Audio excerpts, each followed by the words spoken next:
ધોરણ 11 ભૂગોળ 80 માર્ક્સની જે પરીક્ષા છે આપણી વાર્ષિક પરીક્ષા એટલે કે એન્યુઅલ એક્ઝામ. આ વાર્ષિક પરીક્ષાની અંદર 80 માર્ક્સનું જે ભૂગોળનું પેપર કેવી રીતના પૂછવાનું એની આપણે વાત કરવાના છે.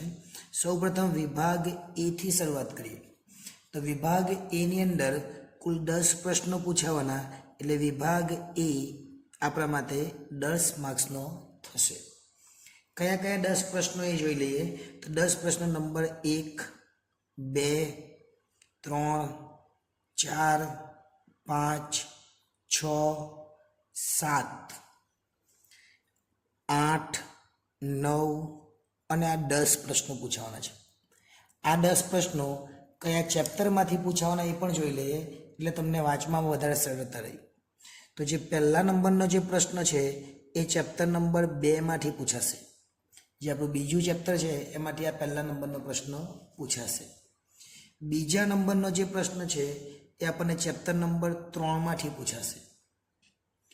ત્રીજા નંબરનો જે પ્રશ્ન છે એ ચેપ્ટર નંબર 4 માંથી પૂછાશે.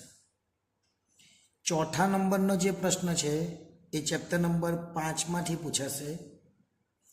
પાંચમા નંબરનો જે પ્રશ્ન છે એ ચેપ્ટર નંબર 10 માંથી પૂછાશે. 6 7 અને 8 માંથી નથી, 9 માંથી પણ નથી. છઠ્ઠા નંબરનો જે પ્રશ્ન છે એ ચેપ્ટર નંબર 11 માંથી પૂછાશે. સાતમા નંબરનો પ્રશ્ન ચેપ્ટર નંબર 12 માંથી પૂછાશે.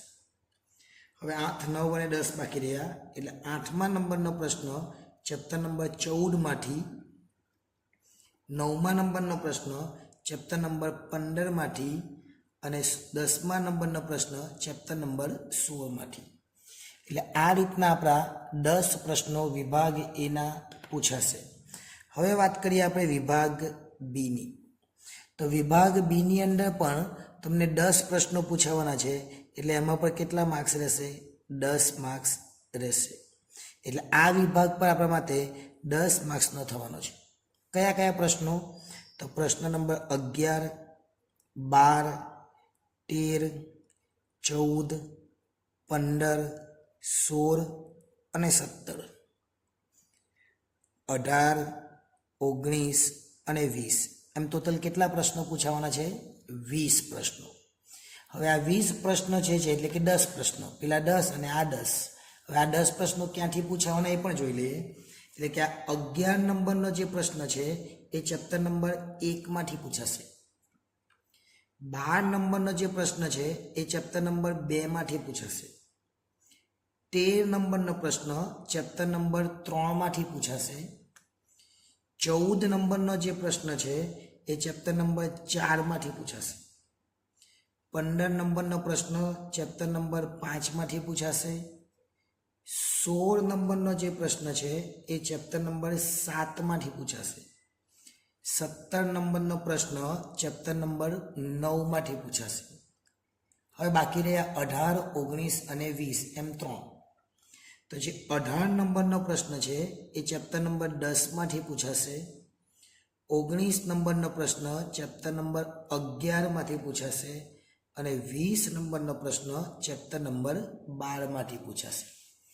એટલે આ રીતે આપણને વિભાગ બી ના 10 પ્રશ્નો પણ પૂછાશે. હવે વાત કરીએ વિભાગ સી. તો વિભાગ સી એની અંદર 8 પ્રશ્નો પૂછાશે અને દરેકના 2 ગુણ. એટલે આ વિભાગ આપણા માટે 16 માર્ક્સનો રહેશે. આ વિભાગની અંદર 8 પ્રશ્નો અને દરેકના 2 ગુણ એટલે 16 માર્ક્સનો આ વિભાગ.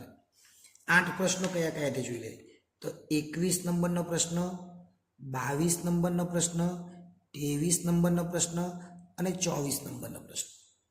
એ જ રીતના 25 અને 26 અને બાકીના 2 એટલે 27 અને 28 એમ ટોટલ કેટલા પ્રશ્નો છે? 8 પ્રશ્નો. ક્યાંથી પૂછાવાના એ પણ જોઈ લઈએ. એટલે કે કયા વિભાગમાં જે છે એ તો ખબર પડી ગઈ, પણ કયા ચેપ્ટરના પ્રશ્નો છે એ આપણે જરા ચેક કરી લઈએ કે 21 નંબરનો પ્રશ્ન તમને ક્યાંથી પૂછાય, 22 નંબરનો પ્રશ્ન તમને ક્યાંથી પૂછાય એ આપણે જોઈ લઈએ એટલે વધારે આપણને ખબર પડે. ચાલો જે 21 નંબરનો પ્રશ્ન છે ક્યાંથી? તો 21 નંબરનો પ્રશ્ન એ ચેપ્ટર નંબર 6 માંથી. 22 નંબરનો જે પ્રશ્ન છે એ ચેપ્ટર નંબર 8માંથી, 23 નંબરનો જે પ્રશ્ન છે એ ચેપ્ટર નંબર 9માંથી, 24 નંબરનો જે પ્રશ્ન છે એ ચેપ્ટર નંબર 11માંથી, 25 નંબરનો જે પ્રશ્ન છે એ ચેપ્ટર નંબર 12માંથી, 26 નંબરનો જે પ્રશ્ન છે એ ચેપ્ટર નંબર 13માંથી. હવે 27 ને 28, તો 27 નંબરનો પ્રશ્ન ચેપ્ટર નંબર 16માંથી અને 28 નંબરનો પ્રશ્ન ચેપ્ટર નંબર 17માંથી. એટલે આ રીતે આમાંથી પૂછાશે. પણ આ જે વિભાગ છે આ વિભાગની અંદર તમને અઠવા પણ આપવામાં આવશે, એટલે કે વિકલ્પ પણ આપવામાં આવશે. તો કઈ કઈ જગ્યાએ? તો આજે 22 નંબરનો પ્રશ્ન છે ચેપ્ટર નંબર 8માંથી પૂછવાનો છે, એમાં તમને એક અઠવા આપવામાં આવશે, એટલે કે 8માંથી 2 પૂછાય, તમારે 1 લખવાનો. અને જે 26 નંબરનો પ્રશ્ન છે ચેપ્ટર નંબર 13માંથી પૂછવાનો છે, એમાં પણ તમને એક અઠવા આપવામાં આવશે. એટલે 2 પ્રશ્ન એવા છે જે 22 અને 26 એની અંદર તમને અઠવા આપવામાં આવશે. હવે વાત કરીએ ડી વિભાગ. તો જે ડી વિભાગ છે એ ડી વિભાગની અંદર આપણને કયા પ્રશ્નો પૂછાવાના એ પણ જોઈ લઈએ. તો ડી વિભાગ, અને ડી વિભાગની અંદર આપણને 8 પ્રશ્નો, દરેકના 3 માર્ક્સ, એટલે આ વિભાગ બહુ જ અગત્યનો 24 માર્ક્સનો આ વિભાગ પૂછાવાનો છે. કેટલા પ્રશ્નો છે? 8 પ્રશ્નો. ક્યાંથી શરૂઆત થશે? તો અહીંયા 28 સુધી હતા, એટલે 29 થી લઈને 36 સુધી. ચલો આપણે લખીએ.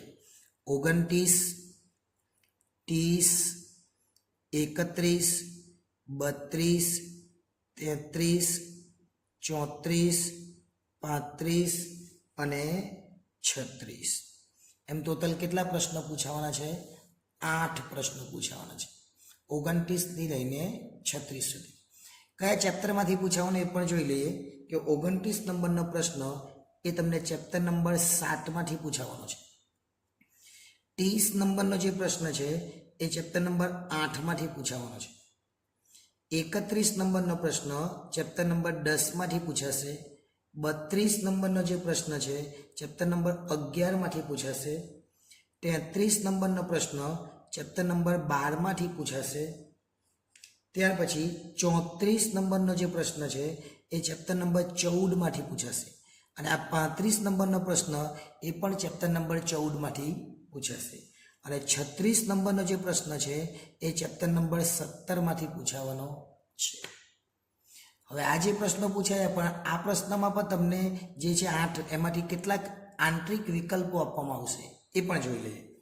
તો તમારે કયા નંબરનો? તો 31 નંબરનો જે પ્રશ્ન છે એ ચેપ્ટર નંબર 10માંથી પૂછાવાનો છે, પણ ચેપ્ટર નંબર 10માંથી 2 પ્રશ્ન પૂછાશે, તમારે એક જ લખવાનો. અને જે 36 નંબરનો પ્રશ્ન છે એ ચેપ્ટર નંબર 17માંથી પૂછાવાનો, એમાં પણ તમને 2 પ્રશ્ન પૂછવામાં આવશે, તમારે એક લખવાનો રહેશે. હવે વાત કરીએ છેલ્લો વિભાગ, એટલે વિભાગ ઈ. આ જે વિભાગ છે એ આપણા માટે ખૂબ જ અગત્યનો, એટલે કે આપણને 4 પ્રશ્નો પૂછાવાના, એકના 5 માર્ક્સ, એટલે 20 માર્ક્સનો આ વિભાગ રહેવાનો છે. અહીંયા 36 સુધી પ્રશ્ન હતા, એટલે હવે 37, 38, 39 અને 40 એમ કેટલા પ્રશ્નો પૂછાવાના છે? 4 પ્રશ્નો. હવે 4 પ્રશ્નો ક્યાંથી પૂછાવાના એ પણ જોઈ લઈએ, એટલે કયા ચેપ્ટરમાંથી પૂછાવાના એ આપણે જોઈ લઈએ. તો 37 નંબરનો જે પ્રશ્ન છે એ ચેપ્ટર નંબર 11માંથી પૂછાશે. 37 નંબરનો પ્રશ્ન ક્યાંથી પૂછવાનો છે? Chapter number 11. 38 નંબરનો પ્રશ્ન ચેપ્ટર નંબર 12માંથી પૂછાશે. 39 નંબરનો પ્રશ્ન ચેપ્ટર નંબર 13માંથી પૂછાશે. અને 40 નંબરનો પ્રશ્ન એ ચેપ્ટર નંબર 14માંથી પૂછાશે. પણ આ 4 જ તમને નહીં પૂછાય, તમને 2 અઠવા આપવામાં આવશે, એટલે કે 11 નંબરનું ચેપ્ટર છે એમાંથી 2 પૂછાશે, 1 લખવાનો. અને 12 નંબરનું જે ચેપ્ટર છે એમાં પણ 2 પૂછાશે, એમાંથી 1 લખવાનો. હવે એકવાર આપણે જોઈ લઈએ કે વિભાગ વાઇઝ ક્લિયર થયું કે નહીં. તો વિભાગ એ છે એ 10 માર્ક્સનો, વિભાગ બી છે એ પણ 10 માર્ક્સનો, વિભાગ સી 16 માર્ક્સનો, વિભાગ ડી 24 માર્ક્સનો. 10 ને 10 20 થયા, અને 16 ને 24 40 થયા, એટલે 60 થઈ ગયા. અને જે વિભાગ ઈ છે છેલ્લો એ પણ 20 માર્ક્સનો છે, એટલે આ 20 ને 20 40 ને આ 40, એટલે 80 માર્ક્સનું પેપર આ પ્રમાણે આખું રહેશે. એટલે હવે વિડીયો ગમ્યો હોય તો લાઈક કરી દેજો, ચેનલને સબસ્ક્રાઈબ ન કરેલી હોય બાકી હોય તો સબસ્ક્રાઈબ પણ કરી લેજો. આભાર.